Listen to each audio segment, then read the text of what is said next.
کب آپ مناسب وقت سمجھتے ہیں؟ نئے آرمی چیف کی تعیناتی کے بعد کیا کیئر ٹیکرز آ جانے چاہیے؟ الیکشن کا پروسیس ہونا چاہیے؟ بالکل نہیں، آپ کیئر ٹیکر کے متحمل نہیں ہو سکتے. حکومت وقت پورا کرے اور عوام کے پاس جائے. اسی طریقے سے چلیں گے تو آپ کو دوست ممالک سے جو توقع تھی کہ کیش سپورٹ مل جائے گی، کیش سپورٹ آپ کو ملی نہیں. چائنیز نے دیا اور اس کے لیے آپ کو آرمی چیف کی بھی مدد لینی پڑی، پھر وہ لون آپ کے رول اوور ہوئے. سعودیوں سے سپورٹ مانگنی تھی، قطر سے مانگی تھی، چیف کو ساتھ وزٹ کرانا پڑا. We are in a very difficult position. جی بالکل، اگر آپ یہ حکومت نہ ہوتی آپ اس سے 10 گنا زیادہ مشکل پوزیشن میں ہوتے. دنیا میں نے کہا آپ کو دیکھ رہی ہے کہ کیا یہ ذمہ دار لوگ ہیں، کیا یہ ذمہ دار ملک ہے، کیا یہ قیمت خرید سے کم پیٹرول بیچے گا، کیا یہ قیمت خرید سے کم گیس بیچے گا، کیا یہ قیمت خرید سے کم بجلی بیچے گا، کیا یہ اپنے عوام کو دھوکہ دے گا یا یہ اپنے معاملات درست کرے گا. آج لوگ پورا دنیا اس بات کو دیکھ رہی ہے. اس لیے آپ نے جو مشکل فیصلے کیے ہیں اس کا انشاءاللہ آپ کو ریزلٹس ملیں گے.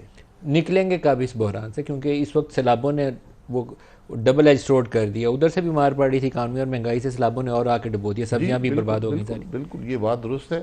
میں نے اس عدم اعتماد سے پہلے بھی آپ کے پروگرام میں کہا تھا کہ جہاں پر آپ 2018 میں تھے آپ کو 5 سال لگیں گے وہاں پر پہنچنے میں. یہ عمران خان حکومت کر رہا تھا، 2018 تک پہنچنے میں آپ کو 5 سال کا عرصہ درکار ہے. ابھی جو دنیا میں پیٹرول کی قیمتیں، کموڈٹی پرائسز ہیں، جو دنیا میں ایک ریسیشن ہے، سب کے اثرات ہم پہ ہیں. اس جو یہ فلڈ بارش سے آیا، جو اس کے اثرات ہیں وہ بھی آپ پر آئیں گے. تو آپ کو وقت چاہیے.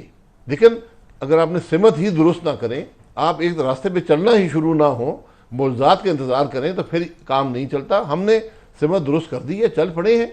اب جو بھی پاکستان کے عوام فیصلہ کریں گے، حکومت آئے گی، اگر وہ اس راستے پر چلتی ہے تو میرا خیال آپ کو 5 سال کم از کم چاہیے، پھر بھی 2018 کے سطح پر پہنچنے کے لیے. سر وہ 5 سال تو آپ کے پاس نہیں ہے. آپ کو تو اگلے 4-5 ماہ میں اپنی راہ درست کرنی ہے، اور اس کے لیے اب آپ کے پاس کوئی گراؤنڈ ریالٹی میں دیکھوں نا تو آپ کو سیلاب کے بعد ہارڈلی آپ 2% گروتھ کے اوپر کھڑے ہوں گے اور ہائی فسکل ڈیفیسٹ ہوگا. کرنٹ اکاؤنٹ ڈیفیسٹ آپ کا فوڈ آئٹم کی امپورٹ سے بڑھ جائے گا. تو you are facing a challenging situation جس سے نکلنا آسان نہیں ہے. یہ چیلنجنگ سچویشن رہے گی جب تک کموڈٹی پرائسز کم ہونا شروع نہیں ہوتی یا آپ کے اپنے حالات مستحکم نہیں ہوتے. یہ رہیں گی. آپ کو انہیں چیلنجز اسی لیے حکومتیں ہوتی ہیں کہ ان چیلنجز کا مقابلہ کریں. اور اگر یہ حکومت نہ آتی، یہ چیلنج اس سے بہت زیادہ ہوتے. یہ بات بھی آپ مانیں یا نہ مانیں، حقیقت یہی ہے.